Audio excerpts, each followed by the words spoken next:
Yan po yung alimangong nahuli po namin ni Papa. Yan po ay babae. Nakay po Papa may aliginahan eh. Mataba na po. Maganda po itong kalabasan para pong hikaw. Ganito po.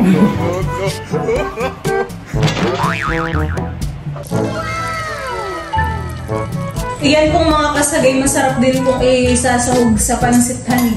Kapag po ganun yung iyong sahog ay malasa.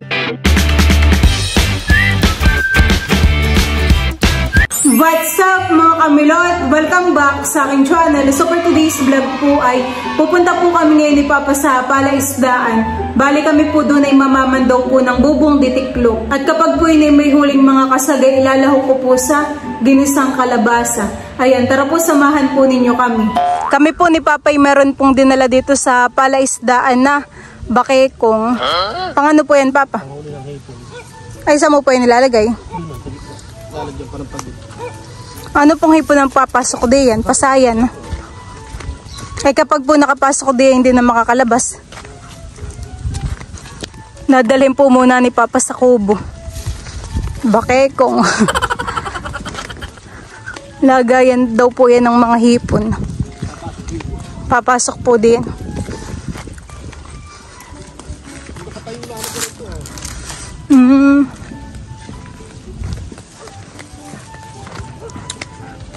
Diyan lang po muna ni Papa nilagay sa balsa po yung bakekong.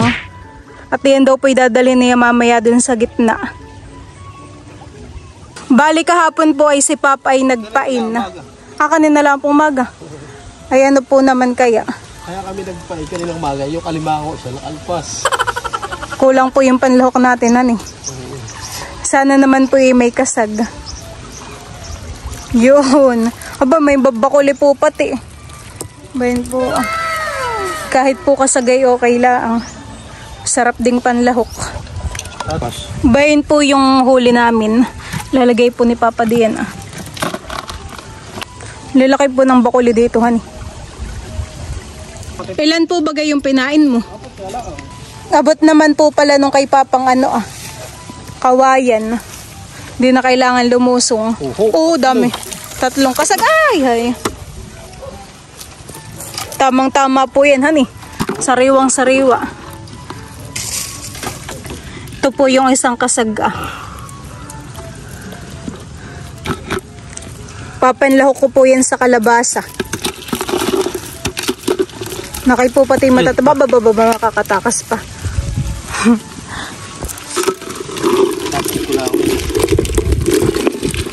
Meron pa daw po ditong isa Diyan po sa part na yan ay maraming kasaghan na nahuhuli. Ilan Papa? Isa po. Tama-tama lang pong panglahok. Hahatiin sa gitna para mas malasa. Sa silver laging na extra. Matataba din naman milit ito. May biga din ito. Pag ikisinipit, silver. Kataba na naman na yan. Aba. Walang patawad din sa pagkain. Kasama po namin yung mga alagang pusa, aso.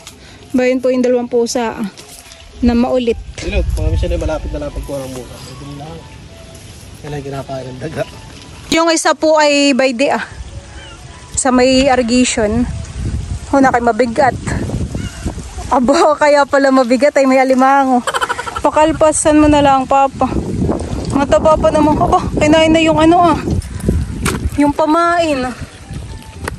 Ano ito, babae Papa? Malapad po yan Pakalpasan mo na lang po. Laki. Wait. Kinain lang naman po niya yung pamaing isda. Kapag po binato mo, hindi po yan laki po Yan po yung alimangong nahuli po namin ni Papa. Yan po ay babae. Nakay po Papa may aliginahan Mataba na po. Pakalpasan mo na po. Babalik na po ni Papa. Bay, tumambling na.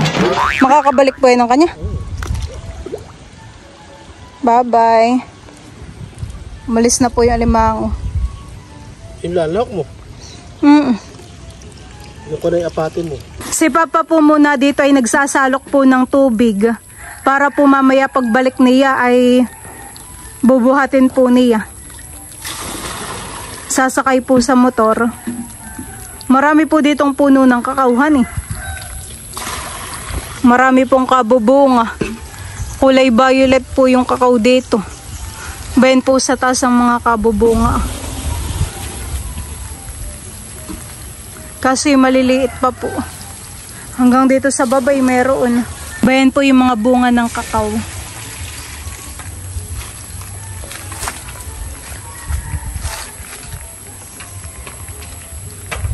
Nalagay kayo? Hindi mo lang po ilalagay sa gilid eh. Para mamaya ibuhat na laang.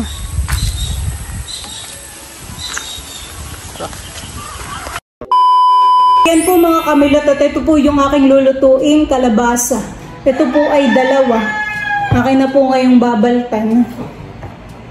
Tanggalan ko po muna na itong ulo at saka ito pong sa may kuwitan. Biyakin ko nga. Para hindi mahirap pagbabalat. Nabako na po itong kalabasa. Kakulay pa po ng aking damit. Yellow. Pampalinaw ng mata. Yung ganito pong buto niya ay masarap. Para pong dragon seed na. Yung tigpipisong kukutin. Hindi ko po tatanggalin lahat yung balat na ito. Magtitira po ako ng kaunti. Tatlo po itong kalabasa. Ay yung isa po hindi ko nalulutuin. Para masyado na pong marami. Ay yung kasag naman po ilang peraso lang din. Mamaya ko po ipakita sa inyo yung alimango at mga kasag. Yun po ibiniak ko sa gitna. Ito pong kalabasa ay masarap gagataan at masarap din pong ginisa. Pero ang luto ko po dito ay ginisa. Para simpleng luto lang po. Ito po yung aming pantanghalian nila mama. Hihintayin pa po namin sila Idaro at saka si Kim. Sila po yung nasa school pa. Tamang-tamang pagkadating po nila kami kakain. Ganito po yung gagawin ko sa kalabasa. May tara-tarang balat. Tapos ay yung ganito po ay tatanggalin din. Parang ang kulay po na itong isa ay medyo brown. Hindi po katulad na itong isang green na green.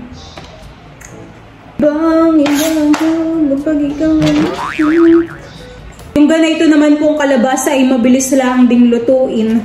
Papalambutin lang po itong gulay. Pagkatapos po na yun ay okay na. Pero yung alimango at mga kasag po ay papakuluin ko pa po ng mga ilang minuto para lutong-luto. Mamaya po pagigisa ko.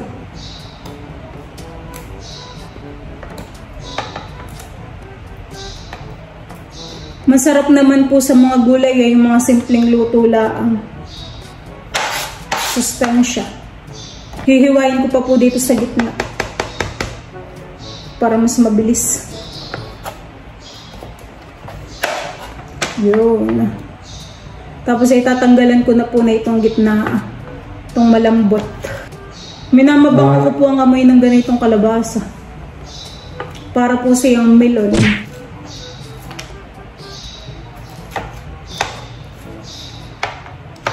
Kalabastog. Ito pong kalabasa ay maliliit laang. Meron naman pong kalabasang mga malalaki. Mga ganito po ang laki Ito po'y pinabili ko lang kay Papa sa bayan. Ang 1 kilo po ay 3 peraso. Di ko lang po natanong kung magkano po yung presyo. Ayan at bali, tapos ko na pong balatan itong mga kalabasa. Tapos ko na rin pong tanggalan ng mga buto. Ngayon naman po yakin ng hihilisin. Hihiwain ko na po.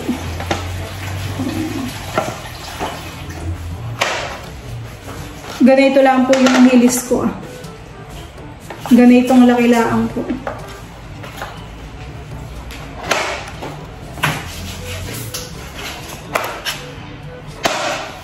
Si Papa po ay nag-ano ng bangus.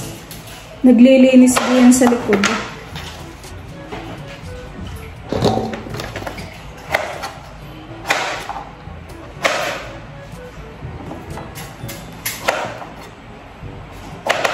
Maganda po itong kalabasa para pong hikaw. Ganito po.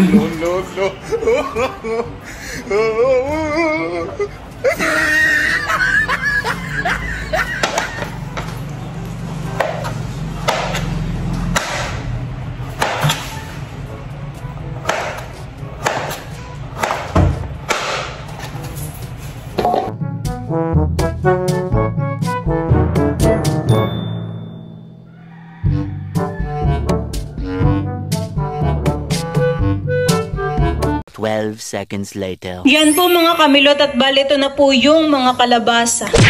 Ito po ay nahugasan ko na. Tapos ito na rin po yung mga kasag. Tapos po ay may isang alimango. Napakataba po. Puro alig eh. Pinisang ko po yung alimango at saka mga kasag. Oh, napakataba. Magigisa na po ako ng ricado, ng bawang at sibuyas. Ilalagay ko na po itong mga kasag.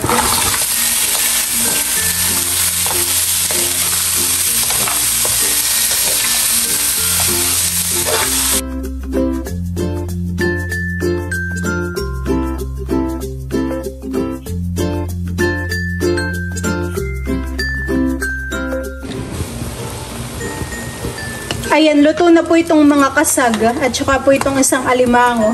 Ilalagay ko na po itong mga kalabasa.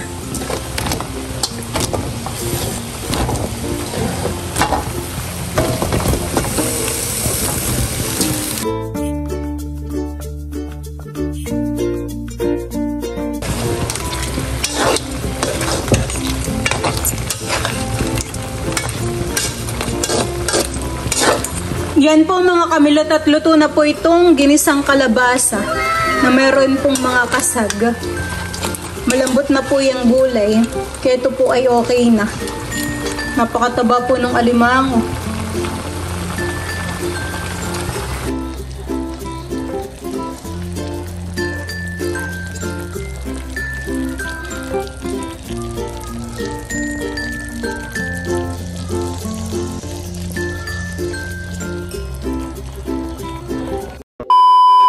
Kain na na. Kain kayo. Sarap yung... Ito nga, ang bangos dito. Kami po dito ay may ibang din ulam. Sinigang. Dahil may aligang alimango. Ano po? Masarap po sa kalabasa ginataan. Kaya lang ay ginisa na lang po minuto to. Lagi na lang gata. Sarap lang naman po ang ginisa. Sarap ng kalabasa. Hindi napakalapit. Konti lang po pati ang tinubig po. Kaya po siguro Malasa pati. Hindi na yung kalabasa talagang parang tabraw ba? Huwag ka may kalanin. Masarap ang kalabasa. yung isang shell ay may may din. Nandun po ang squalit yung shell. Ay ako. Kalabasa lang ako. Hindi kayo daro. Kayo daro. Gusto mo? Ito na lang po.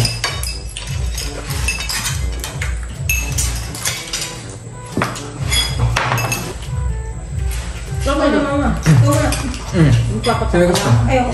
Naman, lang po. Hindi lang, baka kami. Ayoko nga. Sinala mo alipin. Di ba dami pa? Ba't tayo magpapak-tip eh? Ako po.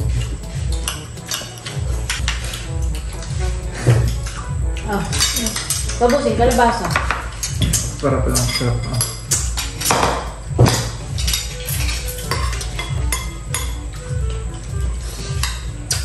Malapit ang dumating sa natuan. Friday daw ba ka? Bakit nangyari? Mga yung birthday yan din. Malagtit po han. Masarap. Kayo medyo lumaki na nung nag-elementary na si Idro sa kasi nene. Grade 6 yata yun. Basta tanda ako, nagluto ako ng natabang alimango, dalawa. Ay maalagi. Hindi ninyo naubos. Ay kinain ko. Maalagi. Ang nangyari sa akin, ako pinangasya ng balat. Parang ako nag-allergy. Kaya simula noon parang hindi na ako nakain ng alagi. Pero kapag yung laman yan ba, yung sipit, naman ako nangangat eh. Baka po nasobrahan ka na. Ngayon ko. Ngayon simula nun ako din na kumain ng alipin.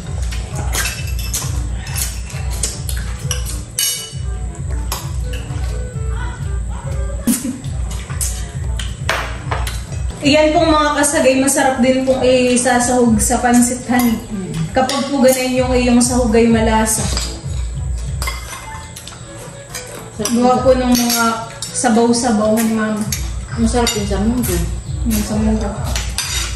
Favorite ni Kim. Sarap pa yung munggo ka. Nakamisan niya pala Ayun, tayo. baka kami sa mundo. Magmunggo nga pala ulit tayo. Ba't nakahuli-uli ang papa ng kasat.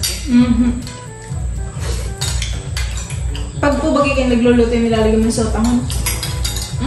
Pwede rin naman wala. Nakay masarap na may munggo nga rin. Mainit.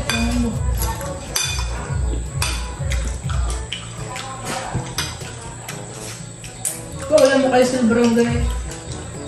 Ayan, bali kami po ay tapos ng kumain.